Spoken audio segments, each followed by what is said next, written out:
Miseensi raayyaa ittisa impaaritti tokko godina Gujii Bahaa aanaa Sabbaa Boruu keessatti gooticha waraana bilisummaa Oromootti harka kennate.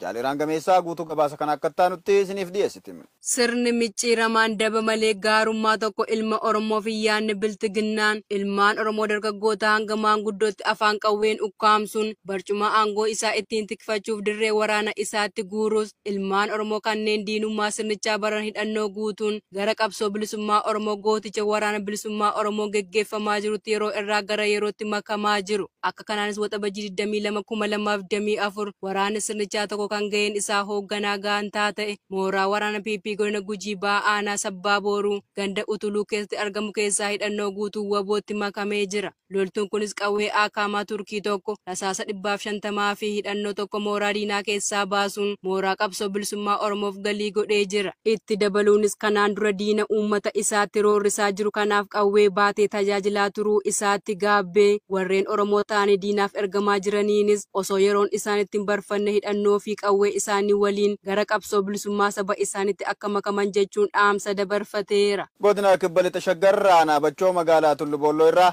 hidhamtoonni siyaasaa 3 mana hidhaatii baafamuun waraana faashistii PP'n ajjeefamani. Jaalbilisee sabaa waan qindeeffatte qabdi.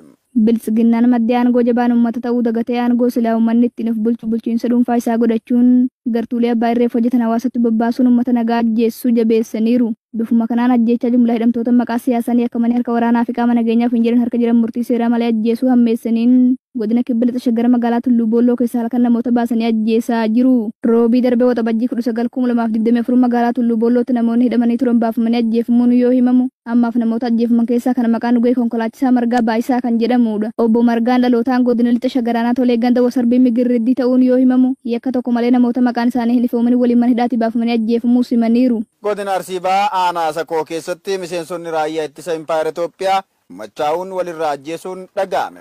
Jalguyyoo Jaarsoo dabalata qabam. Damphaadhiyee isaan guutuu Oromiyaa keessaa kan mindeeffaman kashalabboonni sirnichaa leenjii siyaasaaf waraana gaa kan hin qabnu kaafsan sakka waraana uummata bobbaafamu maqaa nageenya tiksinaan duguugga sanyiif saamicha raawwataniin alatti moora isaanii naga dhoowwata. Baadiyyaa Oromiyaa keessa naanna'u maallaqa qabeenyi uummata irra maqaa qabeenyi waraana bilisummaa Oromoo jedhuun saamuun dhugaatii alkoolii itti dhuguun man dhugaaticha keessa sanyummaa wal qoodanii yeroo gargaraatti ajjeechaa walirraa raawwata. Arsii Bahaa aanaa Sakkoo magaalaa Sakkoo keessa kaleessa waxabajjii 22/2024 loltoonni kunneen Damphaadhiyee erga saamanii booduman dhugaatiin wal ga'u erga dhuganii machaanii booda sanyummaa wal qooduu wal isaan ajjeesuuf madeessu maddeen keenya magaalichaa irraatti biyyoolessa Oromiyaatti himan. Waraani haayuun kan hundi miseensota isaaniirra wal shakkii hama keessa wal galchuun caasa waraana bilisummaa Oromootti nu eegalee jiru jechuun waliidhuuf qorannoo jabaa walirraa gaggeessaa jiranis maddeen keenya dabaluun dubbatan. Waraanni Bilxiginnaa godina Qellem Wallaggaa aanaa Yamaloogii Walal keessatti obboloota 2 ajjeesuun dhaga'ame.